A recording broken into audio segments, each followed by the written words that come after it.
Okay. Hello, friends of the Miss IJ's Kids Inclusive Podcast. Just that. I am here with, I will call her a new friend. Her name is Miss Ayanna Davis, and we are going to be talking about autism as an adult, but our topic today is the invincible ability that you don't see. And I'm here with Miss Ayanna Davis. Thank you so much all the way from New York. Appreciate you being on the show. Thank you for having me. Thank you. Well, I read your bio and I learned more about you. But the first thing I wanted to start off with is your name. It's called Phenomenally Autistic, and of course, yes, of course, I can't think about the name without going into a little Maya Angelou, okay? And I have to tell you, I was into her poem when she talks about the pretty woman and the wonder, where her secret lies. She talks about the span of her hips and the stride of her steps and the curl of her lips. And then she ends it with, I am a woman phenomenally. So my question to you is, why did you choose the name Phenomenally Autistic? Well, that is my favorite poet. I love to read. I chose that because when people think about autism, they don't usually think about the word phenomenal. So, like, I want to change that because you can absolutely be autistic and be phenomenal at the same time. Like, people think of autism and they just like think it's like if you have autism, it's the end of the world. And it's really not, because when I got my diagnosis, that was like the beginning of a new world for me. So I just need those two words to be together, phenomenal and autistic. So that's where that came from. I absolutely love it. And now you talked about your diagnosis and Hmm. just reading more about you. You were an adult when you got diagnosed with Yeah. autism. How is life as an adult living with autism? Um, Living with it, like when I got my diagnosis, after I got my diagnosis, living with it, it's challenging. But you know, everybody has challenges, even people without disorders and disabilities. But it's very, like, some people are like really fascinated, and sometimes it's kind of creepy because it's like, you know, I'm not just my diagnosis, I'm a person. There's a Right. person in here. So it's challenging. I have uh sensory issues, noise sensitivities, light sensitivities, and I'm sitting in this ring light, but I'm okay.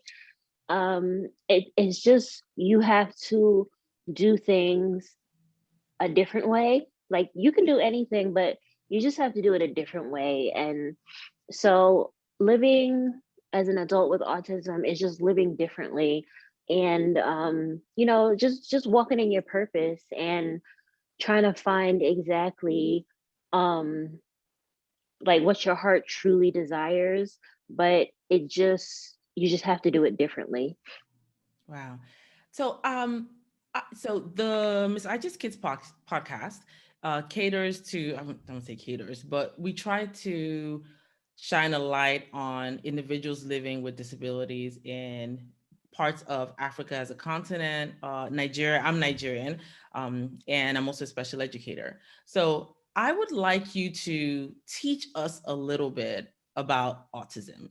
We know, but I think it always hits better or hits deeper, or we understand it deeper when it's someone who is living and experiencing it, to give us, their definition of what it is to be autistic, especially as an adult. If you don't mind, going that route for a little bit. Could you explain to us what it is in your terms, the definition of being autistic? What is it to be autistic? The definition of autism. For me, it's the way your brain is wired. Like, it's wired differently than people who are neurotypical. You learn differently, you communicate differently, you react differently, you have to be taught differently. Like, if somebody says something and I don't understand it, I might just need it explained in a different way. Mhm. Um, like, you have sensory issues where like everything is like magnified, light sensitivity, taste sensitivity, touch aversion. So it's just like your senses are like very sensitive, but it's just being different and being wired differently and being special. Right, right. Wow. So what about being autistic as a child? If you could talk about that, how was life as a child living undiagnosed? Because when I read part of your bio, you had indicated that you were diagnosed with autism when you were an adult. So how was it as a child? As a child, I knew I was different, but like I always say, I don't think anything is wrong with me. I'm just different. So as a child, like I knew I was different, and so did everybody else. Like, I spent a lot of time with my grandmother. I don't know why I was so attached to her, but so I would be at her house, and like my grandmother had 10 kids, so there was always people around. And so like people would come over and they would speak to me and they said hi to me. Sometimes I wouldn't speak back. Sometimes I just walk away and, just go sit in a corner and draw because that was my escape because I was kind of scared of people, like scared of communication and interactions. And people would be like, well, what's wrong with her? And, my grandma and my parents are just like, oh, she's just a creative.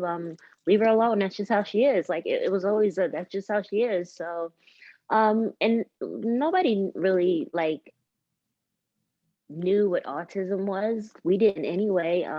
Black people really still don't know about it. And when I'm talking, people just be like, um, they're just so like baffled because like you really don't see a lot of Black autistic women when there are like studies done or if there's like Mhm. a special on or something like that. Like I've seen a few programs recently about autism and living with Mhm. autism, and there were like no Black people on here, and I'm like, where's the representation? So Wow. like as a child, it was just knowing that I was different but not understanding why. Mhm. Wow. It's interesting you say that because in many parts of Africa, a lot of us children go undiagnosed for years. And it's such a shame because we don't necessarily have the resources and sometimes the support. And so it's hard for, us Africans or, just Africans on the continent who are living their day to day and, they have children who, have disabilities. They don't have that support. And so they don't have that picture of what it is for a person to be autistic and still live an independent life. And, here you are being so successful. I mean, reading your bio, you have illustrated 13 children's books. Your latest is 17. called Step Up. Go ahead. Okay. And that's the thing. It's like you've done that and you've been on TV shows and you were part of Harlem Week and Circle of Sisters and the list goes on, and you were honored at the United Nations. And so we look at you and you are living an independent life as an autistic adult. And a lot of times in many parts of Africa, we don't get that. We don't get that example. We don't get that inspiration. So my other question for you is, autism is such a broad spectrum disorder, and each person with autism has its own, their own distinct strengths and weaknesses. So what would you say are your strengths and what have been the challenges? My strengths are since I since I didn't know what was wrong with me as a child, um, it like forced me into art. It forced me to like my creative realm to like open all the way up. So like my strengths are definitely in all things creative, all things art. Um, because like you have to channel your energy somewhere. So that's where my energy was always channeled. So that was an advantage for me. Um and what was the other part of the question? No, thank you. You were talking about your strengths, but we wanted to paint a very real picture as well with what your strengths are and what have been the challenges living, with autism. The challenges are like a lot of people who are autistic also have seizures, so that's one Mhm. of my challenges. And we're coming up to 300, over 300. Wow. So, That's definitely a challenge, but it's very common with people who are autistic because it is a neurological disorder and seizures are neurological. Um, Having such intense like sensitivities to sound and taste and touch. um I'll just like go through each one, like the sound sensitivities. Mhm, Like I have to like sometimes wear noise canceling headphones, like, mhm. so but if I had them on right now and I was talking to you, I would still be able to hear you, but it would just like filter out all the background noise because like I can't handle, so many different sounds at once. And people are like, well, but you like music, that's different. Um because music is repetitive, so I Mhm. know what to expect. And I'm also an That's artist, good. so Mhm, I've been around music forever. My mhm, grandma played the best music. mhm. But the taste and the touch sensitivities really suck because um like the wrong like texture of food or like taste or even smell like can send you into sensory overload, which can send Mm, you into like a meltdown, which mhm. can send you into a burnout. So Right. those are the challenges. Like I have to like be very, very careful Mhm. like what I do to make sure that like I can like function. Right. So those are some of the challenges. Communication is a big issue for me. I Mhm, don't always know how to express myself. mhm. Again, that's where the art comes in. I may not know what to say to somebody, but I can draw you a picture, and my emotions and what I'm trying to say will be in the art. So Mhm. communication is a big issue also, and being socially awkward and like Wow.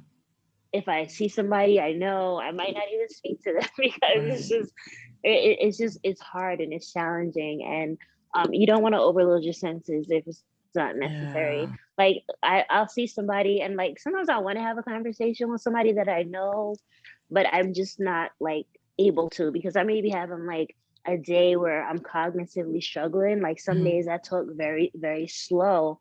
Some days I stutter. The stuttering came from a really bad episode of seizures, mhm, but so it's very draining to sometimes hold like a conversation with somebody mhm. because also I may not always understand what they're saying because Yeah. I'm not good socially. Like people are like, well, that's social media. I don't have nobody in my face. I'm posting by myself. Like, so that's not Mhm, like, because I don't like people touching me. I don't like mhm, strangers touching me. And mhm. sometimes I don't even like people that I know touching me. Right. So it's just there are challenges, but you can work through them. You can find ways to work through them. Like I Yeah. can still go out to eat with my friends, but they know like if we go to like we like this Mexican restaurant and they know every time I go there I'm gonna get the same thing because I don't want to try nothing new and put my senses in overload. So Mhm. there's a way around everything. Wow. So you just got to do it differently. You can still do it, but you got to do it differently. Wow. Honestly, you are really preaching. I wish you could see, from my perspective and my background, how what you're saying can really save a lot of lives in that. So I'll give you a context, like of course many parts of Africa right now, they still practice, like witchcraft and really into those things. And so when people see someone who may be autistic or having a seizure, sometimes it's equated to that, and some of, children and people just they don't get the help that is needed because, some of us might just be not informed, may not know, and not understand, what it is to live, with autism. And so I really appreciate you saying that because, I'm hoping, a parent, a family, a child, an adult who may be experiencing that will know that it's okay and it's just different. It doesn't mean that there's something wrong with you. It's just different in that sense, and I really appreciate that you say that because living with and having seizures, like you said in parts of your bio, it's like living with a chronic illness. And how do you manage that every day? Like how do you keep your spirits up, and how do you foresee or forecast how, I mean, you can't, but how do you forecast and just live your day every day with a chronic illness and even with seizures? How do you manage that? Well, the first thing I do when I wake up is take a med because I have a 6 a.m. med dose. So that's the first thing I do. And like, I'm not like, oh, I gotta take this med. I'm like, okay, thank you. God woke me up this morning. So let me take my med. And then that's like when I really start my day. I meditate, because being mindful is very helpful for me, because it just teaches me to go moment by moment, day by day, and that makes things easier for me, because if you can be present in the moment and not have like fear of something that doesn't exist, like it can really help you. So I start with meditation. There are excellent, amazing ones on YouTube. And then I write in my gratitude journal. Some days I have so much to say, like I'm always grateful, but some days I have a lot to say, but some days I'm a little drained. So I just might write, thank you for waking me up this morning, because whatever you tell the universe, it's going to give you more of. So if I'm grateful that I woke up, then I'll keep waking up. And because well, like I have 3 autoimmune diseases, like so I take a lot of medication. And like people like really didn't know how much medication I took until I posted it on my Instagram, and everybody was like, oh my God, there's a lot of medication. I'm like, yeah. But you have to remain grateful. I've had so many seizures, and like somebody very close to me had one and she passed away. So it's like, I really don't have the right to be, thank you. I really don't have the right to be ungrateful, because, I keep waking up. So I had to be grateful for that. I don't have the right to be ungrateful. Wow, that is really a story of resilience. I know that seems like the term for 2020, 2021, but just hearing your story and how you said you just have such a happy spirit. You could definitely see gratitude as an aura that just surrounds you, and probably even spirituality too. And how do you use gratitude and spirituality to just impact and guide you and just give you purpose every day, in just how you live, so that you can live for the moment and for the next day? Well, one of my favorite quotes is, gratitude is the ultimate state of receivership. And I wholeheartedly believe that. So I like that. that's like, with me, gratitude is everything, because like if you're not grateful for living, then what exactly are you grateful for? And like, even though I, live with chronic illnesses and I'm autistic, I'm like, right now I'm able to have a conversation with you. Some days I'm not able to say one word. Some days I'm stuttering all day. Some days I'm speaking very slowly, but look at today. So like today is what matters. So, I have to remain grateful. That like that really keeps me going. Um and spirituality, like I said, I meditate. My gratitude and spirituality kind of go together. I'm big on faith, because the thing with faith is, you don't need a lot of it to like believe that something can happen, and to like, if you could just hold on to that little bit of faith, um that can keep somebody going, and that can keep somebody from not giving up. So I'm big on gratitude, I'm big on faith. Oh, that's amazing. I I'm really enjoying our interview. So my question now is, for society, right? Because like you said, there are challenges that you face, personally, and there are probably challenges that you face, in society. And like you said, representation. Like, how do you feel about society's representation of disabled people? Do you feel like it is getting better? Do you feel that it's moving slow? Like, what's your perspective, living in it and just seeing how, again, Black and, like you said, autistic, just today, like. I feel like, to society, disabled people are invisible. Black disabled people are like at the bottom of the barrel. Like when I got my diagnosis, like there was just like, they just gave me my diagnosis and like that was it. Like they gave us no resources. They didn't tell us what to do next. Like me and my dad had to like do our own research, and then that's when we found like the different therapies that can help me manage like better, because I wasn't managing very well. Like when I got my diagnosis, it was just like everything was like setting me off. But like when you're white and then you get an autism diagnosis, because I have a few white people that I have spoken to about when they got their diagnosis as an adult, and they said, they were telling me about like all the different like resources that they were given and services that they were given, and even they said it. They were like, it's because we're white, and I truly believe that because I experienced that. Like even like I have like a regular therapist that I see because therapy is important. Like some people are like, I don't Yes. need therapy. Black people don't need And therapy. I Yes, you totally do. agree. Like Yes. even if you don't think something's wrong with you, I still Yes. think you should go to therapy. So I go to Absolutely. therapy, I and agree. like even my regular therapist, like he doesn't like, I try to speak to him about my autism and he doesn't really do anything. Like he's really been getting on my nerves lately. But um yeah, society doesn't have any type of respect for disabled people. Like they'll like, and then like they'll take like a white face and put it on like posters for any type of disabilities, and they do that for like empathy.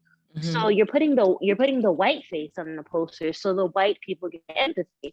Look at the Hmm. black people that are disabled, they're like, oh, okay, we don't care. Like I always say this, black women Hmm. are the forgotten community within the Hmm. autism community, Wow. because like you you don't think you have it because you don't see a lot of black women who are diagnosed with autism. Hmm. And so like you're just kind of looked at as like being angry or being Hmm. crazy, or in my case just being um eccentric, and Hmm. she's a creative, leave her alone. So Hmm. um Right. you things are very different for you, like when you're white and disabled and when you're black and disabled.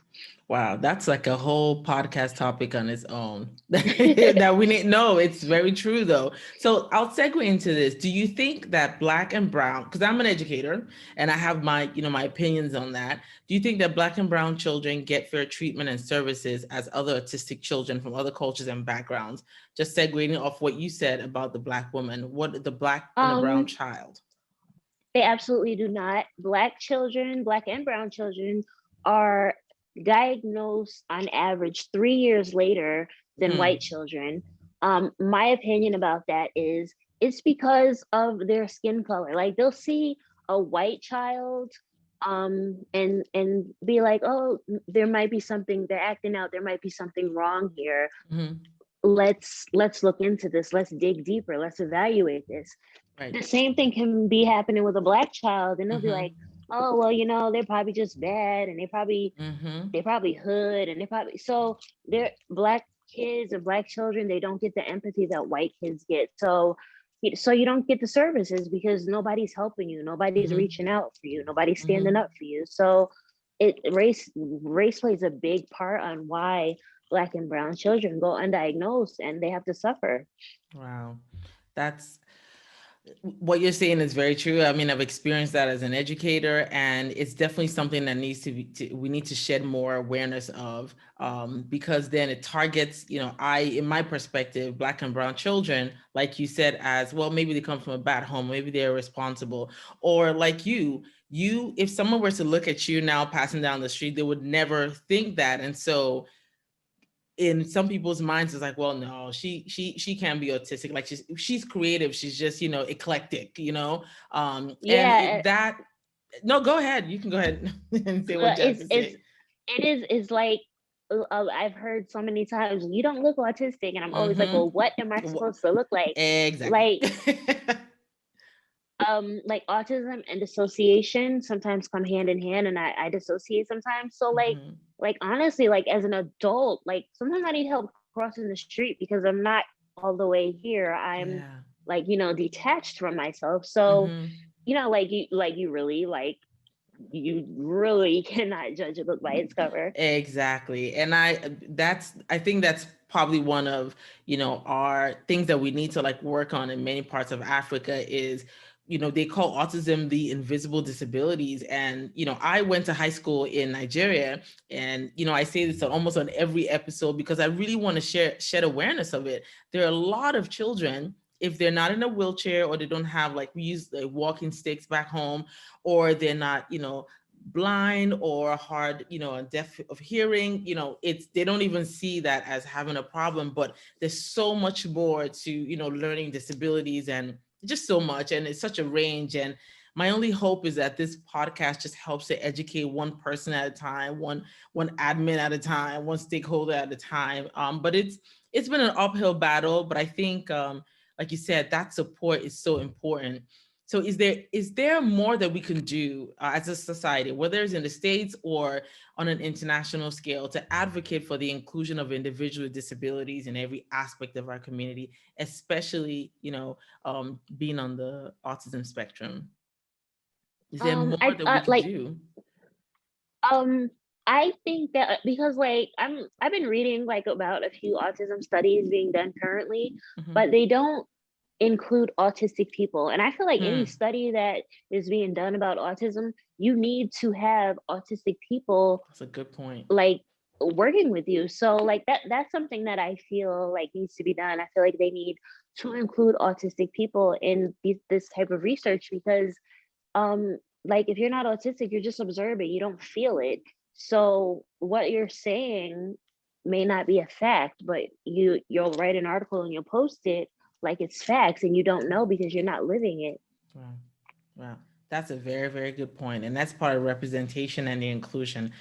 So let's segue a little bit to the stuff that you've done. And again, absolutely amazed because a little side thing about me. I actually studied like theater when I was in college, but I feel like education found me. And I try to marry both in one way or the other. But I absolutely love when people are into arts and dancing and performing. I just love the arts. And to see that you have illustrated, you said 17 books, right? Children's books. That is amazing. That is such a that's hope. It gives so much hope, I feel, even to like Black and brown girls, to see that there is somebody out there who just keeps, with gratitude and with the things that you do in managing your everyday life, how you just keep rising to the top. And I feel like, the universe or whatever it is that you believe in just honors your resiliency and your bravery every single time you go through those challenges, and to see how successful that you have been. Could you tell us more about your children's books and how you just decided to just launch yourself into that?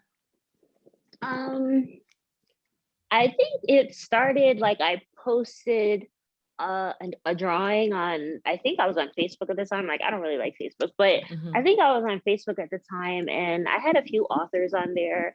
And then they just reached out to me. I had a really good literary agent, but he no longer like does it. Um, but it kind of happened by accident because I wasn't really like there was a few years where I really didn't draw and I don't remember why or know what was going on in my head because like right now I can't function if I don't draw because I do art therapy every day. But after I did like the first book, other people just started reaching out to me, which led to other opportunities. And I actually did 4 coloring books too, but those are mine. So I did Wow. those because I wanted to. But it happened by accident, but I don't believe anything's by accident. Exactly. Everything Everything's happens for a when it's reason. supposed to happen. And Hmm. like it happens already like before it's happened. So like nothing's an accident, but it felt like an accident because I'm just like, how did I end up doing this? But Hmm. I love to draw. Like it helps me so much. Like to do my art therapy. Like if I skip a day, I can feel it the next day. Wow. That's amazing. I would really love to you to connect with a really good friend of mine. He actually worked with me, him and his wife. His wife was an educator, and he was a paraprofessional in our class, and he just would draw. He's deaf and hard of hearing, but he would draw like nobody's business. And I just thought, why are we here? Like, we need to do something with this. But I feel like even with you, I feel like this is just the beginning. Honestly, I feel like you are just scratching the top of where it is that you're going, and just what your contributions are, for us as just, I'm probably just going to be a passerby, but just meeting you and talking to you has already been a blessing to me. So I feel like this is the beginning for you. So Thank why you.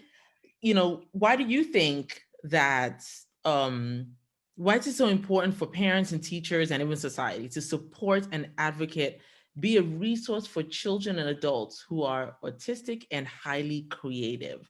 Why is it so important, that support? Well, because I feel like, you know, nobody asked to be born. So like once you get here, no matter how you arrive, no matter what disorders or disabilities you have the right to enjoy your life. And, it's your right to thrive. It's your right to be happy. So, to not include people because they have disorders, like it says a lot about society and how like some people are just trash. So I just feel like everybody deserves a fair chance. Wow, that's encouraging. What words of encouragement would you give to a child, a student, a young adult who's autistic and may not have the support to navigate, through life? Well, first I would tell them to find a online community. I found mine on TikTok and Instagram. I was actually on Instagram first, but I met more autistic people on TikTok. So I would definitely find like an online support system because like me, like I don't have any autistic like real life friends. So, like find an online support system. You'll find a lot of people that are like you. And I would tell them not to let anybody limit them. Because God doesn't limit you. So nobody has the right to limit you. And to stay grateful no matter what and hold tightly to your faith. Yeah. Wow. We definitely can end the interview there. And I really appreciate you saying that. Staying supportive and staying supported, finding support online and being grateful and holding on tight to your faith. I really appreciate that. Thank you so much, Ayanna, for just sharing a part of you today. Thank you for, being on the show. I'm, grateful that I met you and I would love to obviously stay in contact with you. And I can't wait to see, where you're going. You're definitely a person who has been called for a reason. And I know that light is really going to spread a lot of hope and just faith to other people. So I appreciate you taking the time to talk to me. I appreciate you for having me. Thank you. Thank you so much. Thanks for listening to Miss IJ's Kids Inclusive Podcast this week. If you haven't subscribed yet, please do so on our website at www.ijpopoola.com. Or if you want to write to us about topics you would love to hear covered on the show, the email address is popoloijelma@gmail.com, one word. And if you'd like to follow us on our social media pages, it's at Miss IJ's Kids. I am IJ Popoola, and you've listened to Miss IJ's Kids Inclusive Podcast.